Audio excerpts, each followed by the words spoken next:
উদ্দেশ্যে বক্তব্য উপস্থাপনের জন্য মাননীয় কমিশনার মহোদয়। বিসমিল্লাহির রহমানির রহিম।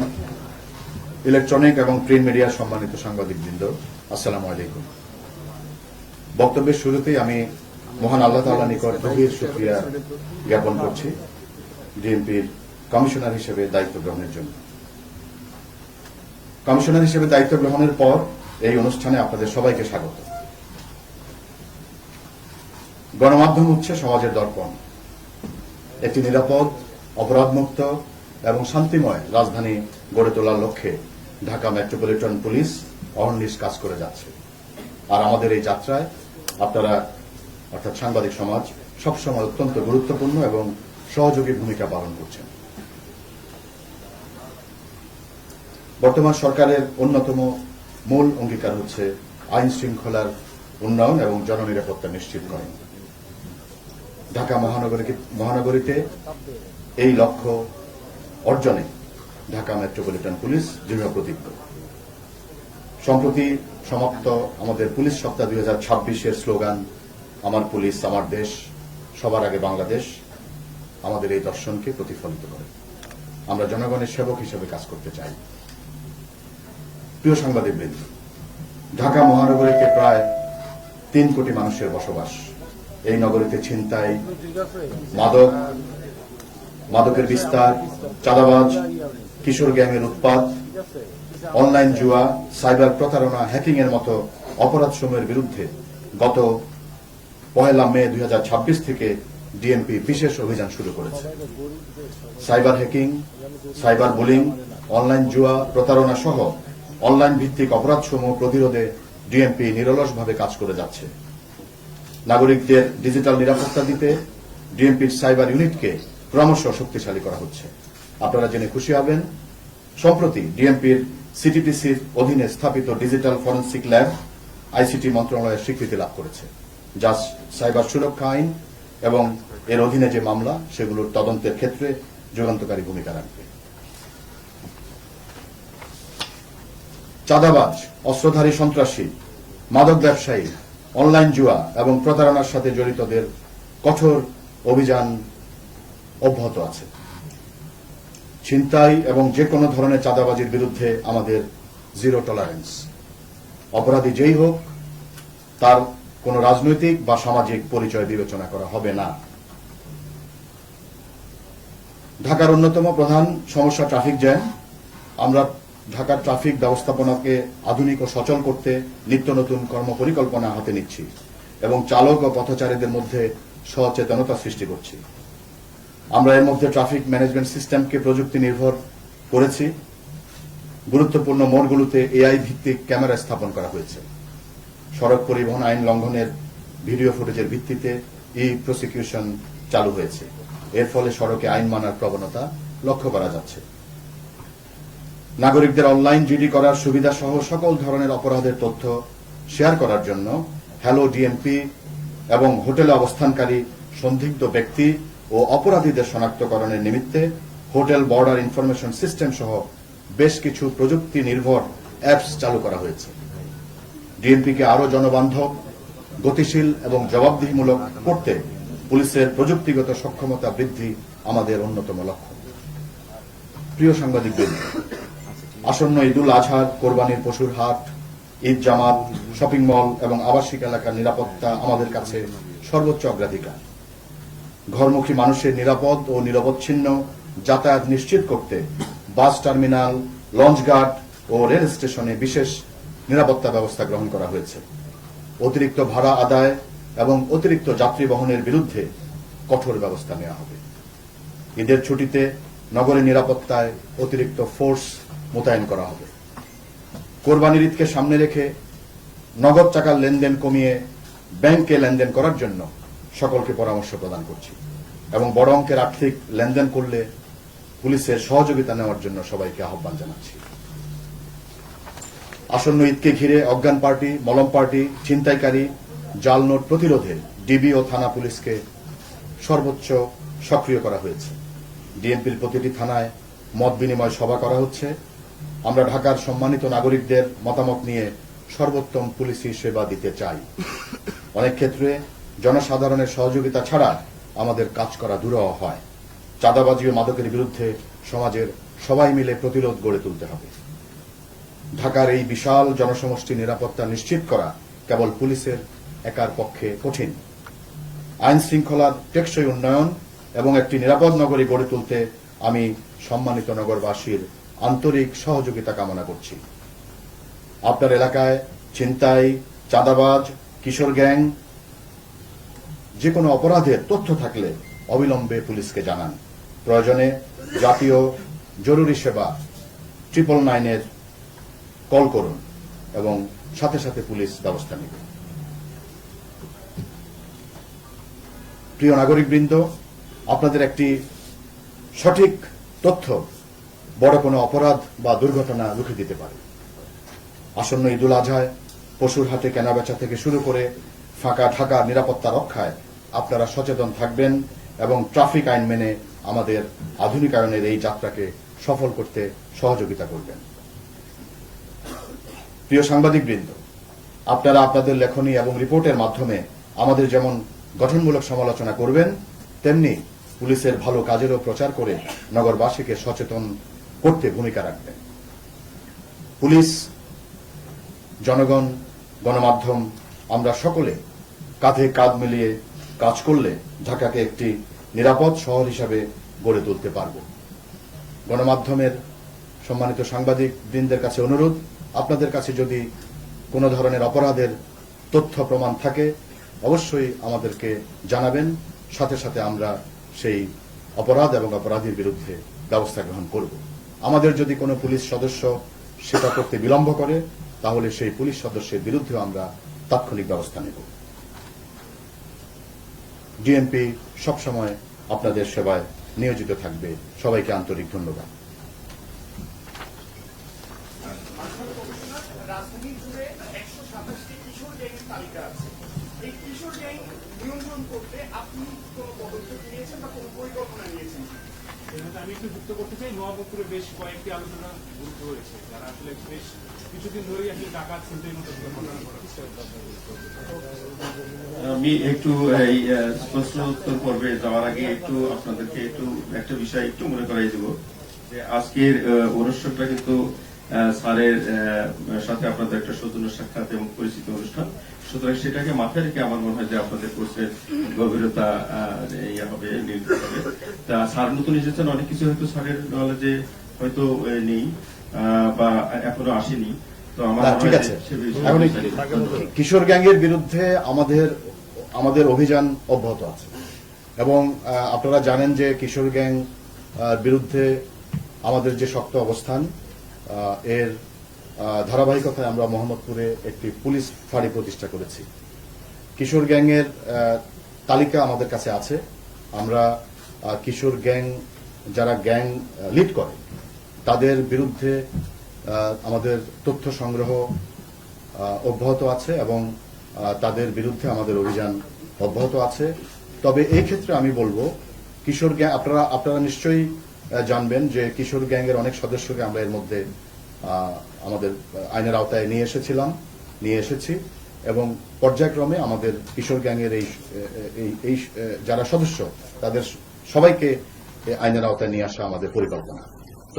তবে এই ক্ষেত্রে সামাজিক প্রতিরোধ প্রয়োজন, কারণ কিশোর গ্যাংয়ের যে বিস্তার এটি আসলে একা পুলিশের পক্ষে কঠিন হবে, কারণ এটা যদি সমাজ থেকে প্রতিরোধ আসে তাহলে কিশোর গ্যাংয়ের যে অপরাধ সে অপরাধ বিস্তারে প্রতিরোধে আমরা সহায়ক ভূমিকা পালন করবে। এজন্য আমার মনে হয় কিশোর গ্যাংয়ের যে অপরাধ সেই অপরাধ বিস্তারে জনগণ, সাংবাদিকবৃন্দ, পুলিশ আমরা সবাই মিলে একসাথে কাজ করতে হবে। ধন্যবাদ।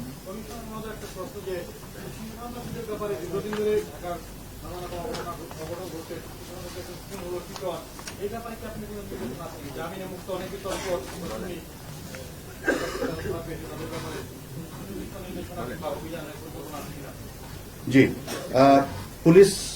বাংলাদেশ পুলিশ শীর্ষ সন্ত্রাসীদের বিরুদ্ধে সাঁড়াশি অভিযান শুরু করেছে।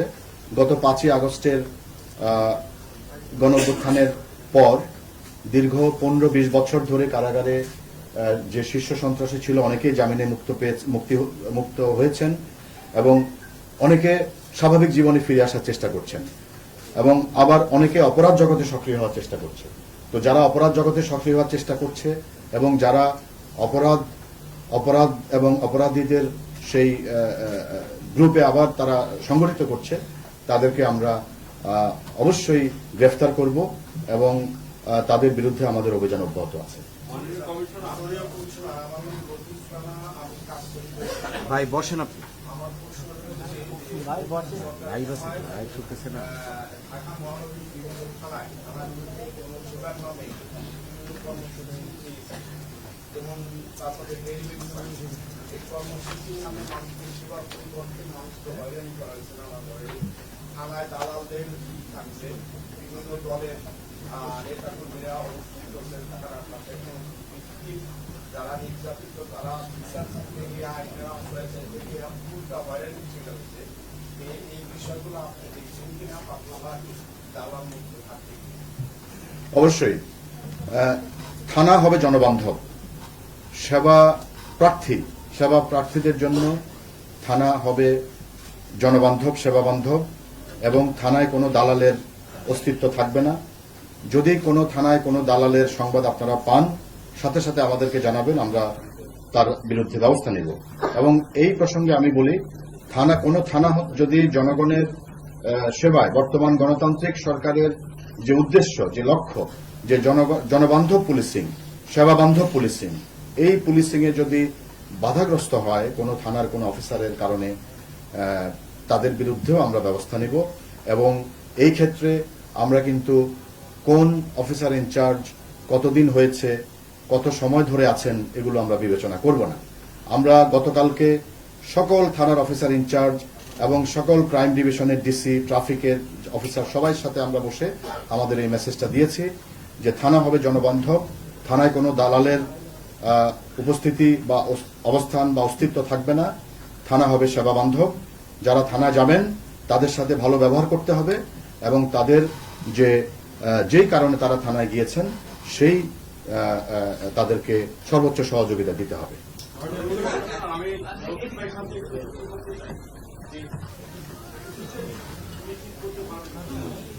জনগণের কাঙ্ক্ষিত সেবা এবং পুলিশের ভালো ব্যবহার আমরা সম্প্রতি অল্প দিকে পুলিশ আগে আমরা বেশি না বলি, বেশি করে ট্রাফিক সার্কেল গায়ে হাত তুলছে, যারা যাচ্ছে বা কিছু তাদেরকে টার্গেট করে মামলা দেওয়া হচ্ছে, তাদের গায়ে হাত অপরাধ বলে মামলা গায়ে হাত তোলা, খারাপ ব্যবহার করা এবং আগের সেই ব্যবহারে তারা চলে যাচ্ছে। রাজধানীর ম্যাক্সিমাম ট্রাফিক সার্কেল ছাড়া এ ব্যাপারে আপনারা কি ভূমিকা রেখে রাখবেন?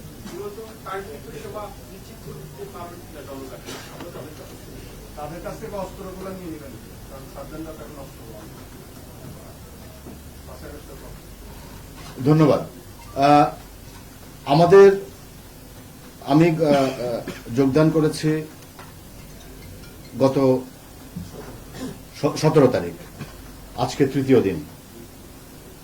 আমি যোগদান করার প্রথম দিনে আমি বলেছি আমার অফিসারদেরকে, আমাদের জনগণের সাথে কোনো ধরনের খারাপ ব্যবহার, দুর্ব্যবহার এবং তাদের কারো সাথে যদি কেউ আইন না মানতে চায় তাহলে তার বিরুদ্ধে আইনগত ব্যবস্থা গ্রহণ করতে হবে। তার সাথে কোনো ধরনের দুর্ব্যবহার বা তার কারো গায়ে হাত তোলা প্রশ্নই আসে না। আমরা সেটা কঠোরভাবে দেখব। এটা বন্ধ হবে যদি কেউ করে থাকে, এবং আমার সময়ে যদি কেউ এটা করে থাকে আমি অবশ্যই তার বিরুদ্ধে ব্যবস্থা নিব। এবং এখানে আমাদের ট্রাফিকের এডিশনাল কমিশনারও আছেন, তিনিও আপনাদের কথা শুনেছেন, তিনি নির্দেশনা দিবেন, আমরা এর মধ্যে দিয়েছি। আমাদের টার্গেট হবে জনবান্ধব পুলিশিং, সেবা বান্ধব পুলিশিং, যেটা বর্তমান গণতান্ত্রিক সরকারের মূল লক্ষ্য। বেশ কিছু থানা পুড়েছে, লুট হয়েছে এবং পাশাপাশি কিন্তু বিএনপির অনেক গাড়ি, যেটা আসলে সেবার মূল বাহন, সেই বাহনটাই কিন্তু সংকট। অনেক গাড়ি পুড়েছে, অপ্রতুল। তো দীর্ঘদিন ধরে আমরা বেশ কিছু থানা সরজমিন করেও দেখেছি, তারা বলছে যে আমরা আসলে যদি 2টা বা 3টার বেশি ত্রিপল লাইনে ফোন আসে তখনই আমরা সংকটে পড়ে যাই, যে আমাদের টহলের বাইরে যেটা এক্সট্রা গাড়ি যাওয়া। তো থানার সংকটগুলা বা পুলিশের যে সদস্যরা থাকছেন ফাঁড়িগুলো, অনেক ফাঁড়িতে গিয়েও তারা মানবেতর জীবনযাপন করছে। একদম বিঞ্জি পরিবেশ, আরেকটু উন্নয়ন দরকার, এগুলো হচ্ছে না। সবকিছু মিলে আপনারা আসলে এগুলো নিয়ে ভাবছেন কিনা? আর আপনার চ্যালেঞ্জটা কি নতুন কমিশনার হিসেবে এটা একটু বলুন। চ্যালেঞ্জটা আমি সবশেষে বলতে চাই।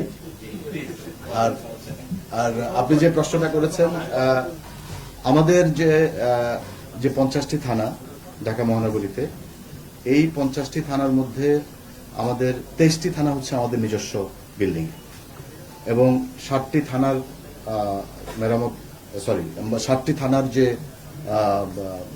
স্থাপনা সেটি আমরা কাজ শুরু করেছি এবং অন্যান্য থানাগুলো আমরা কিছু অস্থায়ী ভবনে আছে। ফাঁড়িগুলোর অবস্থাও আপনি বলেছেন, বাট আমার পূর্ববর্তী যারা কমিশনার ছিলেন তারা এই থানা এবং ফাঁড়ির উন্নয়নে কাজ করেছেন এবং এটা আমি জানি, যেহেতু আমি ঢাকায় ছিলাম, লজিস্টিক্সে ছিলাম এবং এডিশনাল কমিশনার লজিস্টিক্স হিসেবে আমাকে সেই সাপোর্টটা দিতে হয়েছে পুলিশ হেডকোয়ার্টার্স থেকে। তো আমরা এই থানা এবং ফাঁড়ির মান উন্নয়নে আমাদের সর্বোচ্চ প্রচেষ্টা থাকবে এবং আপনি ইতোমধ্যে জেনে থাকবেন যে বর্তমান সরকার পুলিশের যে যানবাহন সংকট, সেই যানবাহন সংকটকে সর্বোচ্চ অগ্রাধিকার দিচ্ছেন এবং এর মধ্যে পুলিশের নতুন কিছু যানবাহন কেনার জন্য সরকার এগ্রি করেছেন। আমরা খুব দ্রুত এই ক্রয় ব্যবস্থাপনায় যাব এবং আমাদের যে থানাগুলো আছে, এই থানাগুলোর যে পিকআপগুলো আছে, গাড়িগুলো আছে, অপারেশনাল ভেহিকেল, এই অপারেশনাল ভেহিকেলগুলোর যাতে সর্বোচ্চ ব্যবহার হয় এবং যেগুলো নষ্ট আছে বা মেরামতের যোগ্য যেগুলো, সেগুলো আমরা দ্রুত মেরামত করার ব্যবস্থা নিব। আমাদের মোট কথায় আমাদের এই মুহূর্তে যে সামর্থ্য আছে সেই সামর্থ্যের সর্বোচ্চ ব্যবহার আমরা করব এবং আস্তে আস্তে আমরা এই সামর্থ্য বাড়ানোর চেষ্টা করব।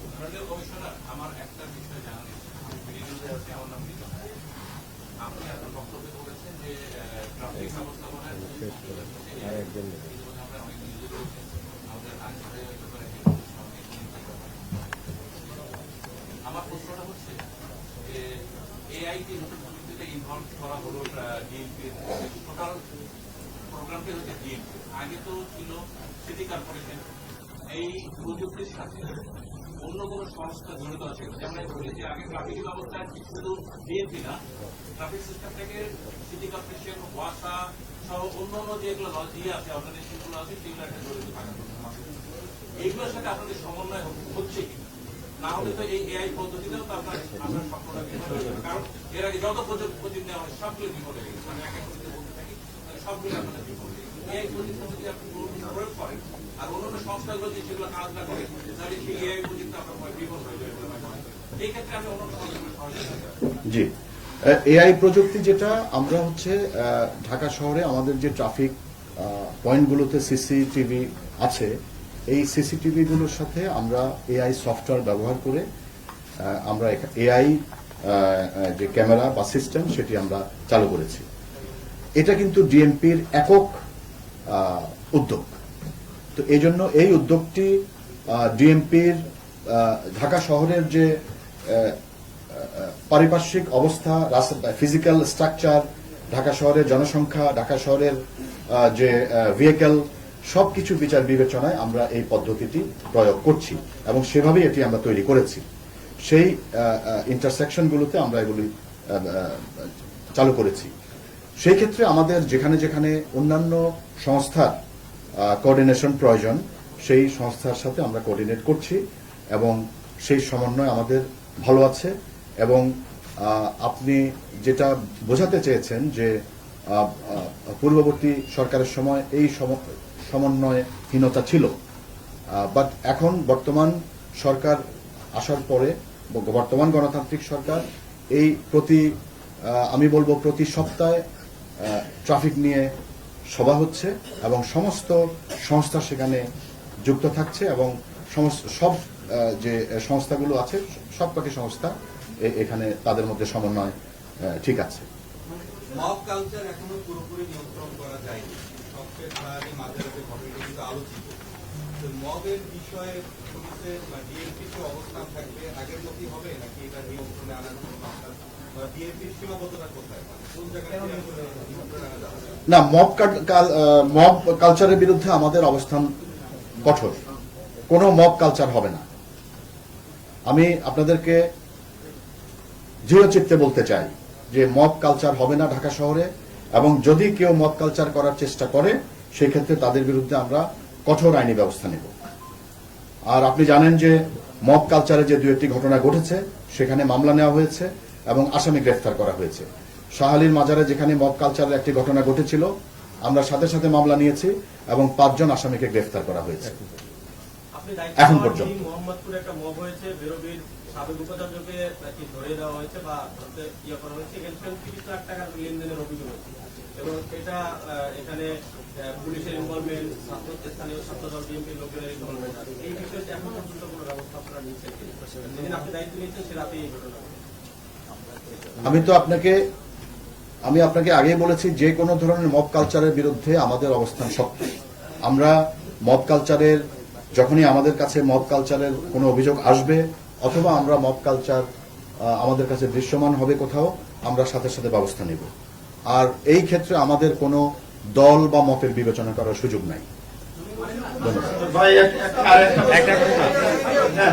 বলুন। ওকে, ডিসি মিডিয়া, ওকে, জি প্লিজ।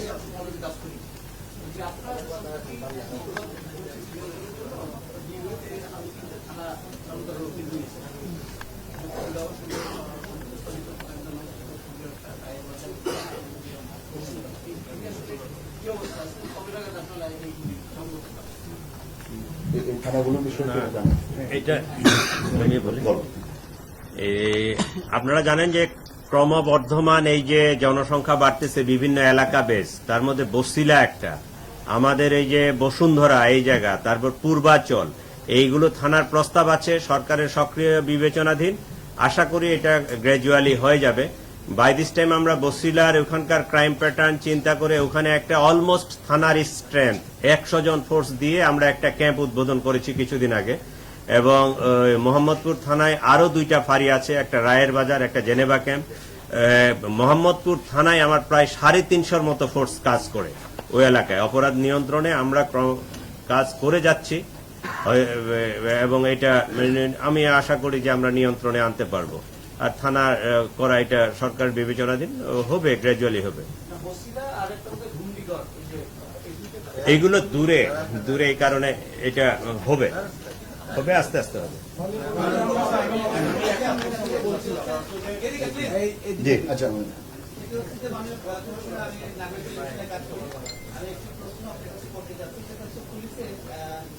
গবেষণা সেল এটি হচ্ছে কি আমরা অনেক দেশে